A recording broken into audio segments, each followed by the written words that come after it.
And I remember when we when we found out we were spending too much money in baseline. Yeah. When we finally went over the numbers. Nah, but listen, it'd be hard.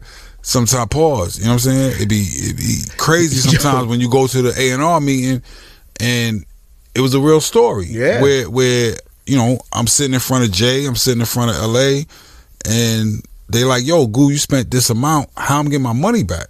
Exactly. And that's when I was like, oh man, like yo, I Bleek, came straight to you with like, yo, you gotta come to my house. Yep, we gotta tighten up. So we moved the session, everything to Goo house. He had the studio just like this studio set up in the crib in the shed. I remember all the kids young coming in. My G had to go out, change diapers, make bottles in the middle of the sessions.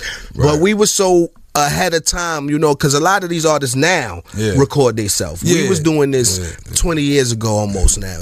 One studio session almost costed Memphis Bleek and Young Guru everything, and Jay-Z made sure they never forgot it. Back when Rocafella Records was running the game, Bleek thought the budget was endless. Studio time, features, travel, all of that was adding up fast. Then came the meeting.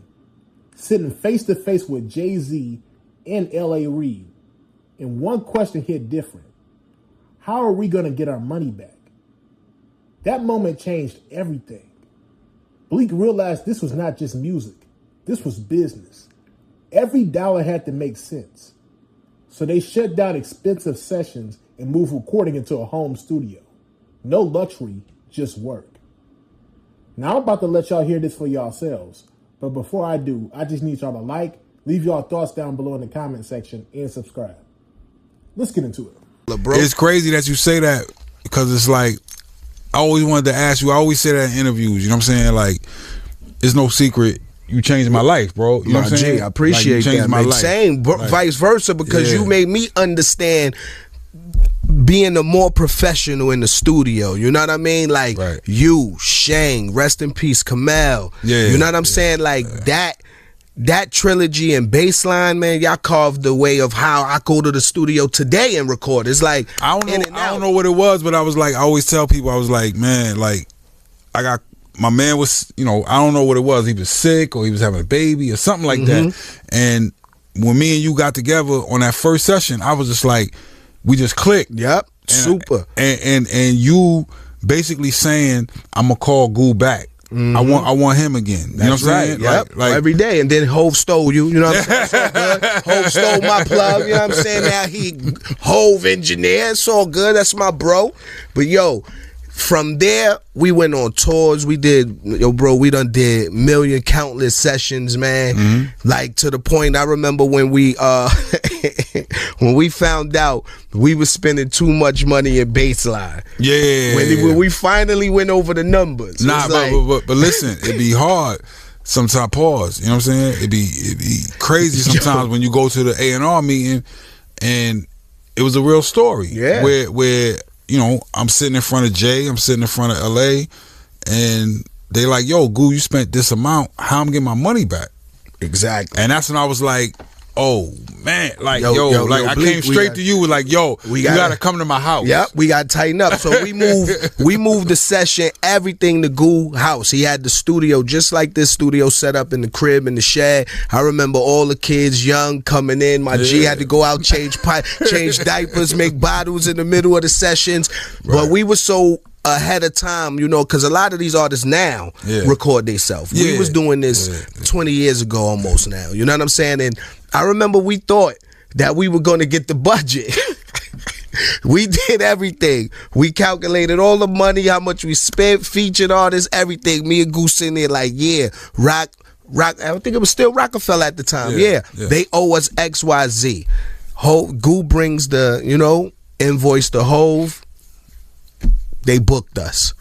End of the story is they robbed us with no gun. They said, y'all ain't got no LLC. Y'all ain't got this. We was young. We didn't really know what it was, but like it was crazy. Just putting that together and the history that we did. You know what I'm saying? Like that was the crazy part. Like from baseline to the crib to like, rock the mic, to everywhere. We done recorded everywhere, my G. Like, but just think, we gave them a free album, bro. Yeah. 534. So they talking about where the money coming from, how they gonna get their money back. Y'all recouped the first day it hit the stores. Yeah. They ain't spend no money. Yeah. Like, yo, that was one of the illest things. Then me and my G, I remember when we first got our money, we in Miami. I think this when Jay first met B. We was having the all white party. Yeah. We let everybody shopping. This is the real Miami. No, not the Miami. you gotta tell the whole story, because it was like, people think we get the invites 10 days early. Oh no, we got the invite that morning. So that morning, yes, Hove and specifically through Carlene was like, Carlene. yo, we having an all white party tonight. I was like, we in Miami, I don't got no all white. Exactly. So I had to go out and remember, figure out the outfit. There was no stores in Miami like there is today. This is when Miami just was one Ralph Lauren store on the corner, and by the Lowe's Hotel, they just had, I think it was KFC. That was it. Then you had to go way out the Dolphin Mall or the Swap Meet. I think we all went to the Purple Label store. Nah, it was crazy. So I went out, you know what I'm saying? We get the shoe. You get your little, but you can't just get white pants. You gotta get the linen. Yep. You know what I'm saying? Yep. So it's like, it's Miami, right, cool. Scarface. Boom. But I'm 6'5". They don't got all that in my G size. You know what I'm saying? We had to improvise. So you do what you do. That's right. That night it was crazy because it was like, yo, we started at one spot, Winthorpe, right? And it was like we partied in two different spots. Hold on, but we walked in. They had everything on trays. They was like, yo, you know, you want to drink, you want to smoke, you want to whatever it was. We was chilling. We had the, you know what I'm saying, a little spot. Then Jay and LeBron get up, and was like, yo, we gonna go to the club. Yep. So this LeBron rookie year. Rookie year. Yeah. We walk down the street. It's 75 people with all white on. All white. So we get to the front of the club, and the promoter was like, "Who with y'all?" Everybody in all white. Everybody in all white. Discipline like that is exactly why Jay-Z didn't just stay a rapper. He became a billionaire. When I hear Memphis Bleek tell that story, I don't hear somebody being too strict. I hear somebody protecting the vision. I hear somebody who understood early that music is art, but the industry is business. And if you don't respect money, the money will never respect you. A lot of artists today want freedom with no structure. They want the big budgets with no accountability. But what Jay-Z was doing back then was setting a standard. Every dollar had a purpose. Every move had to make sense. That mindset doesn't just build albums, it builds empires. And look at it now. People question Jay-Z for taking out a mortgage even after becoming a billionaire. But that tells you everything. He's still playing the long game.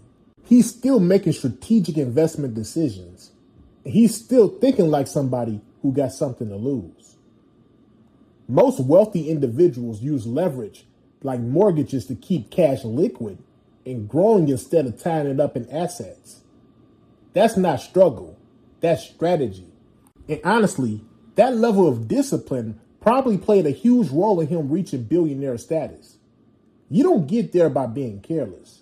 You get there by counting everything.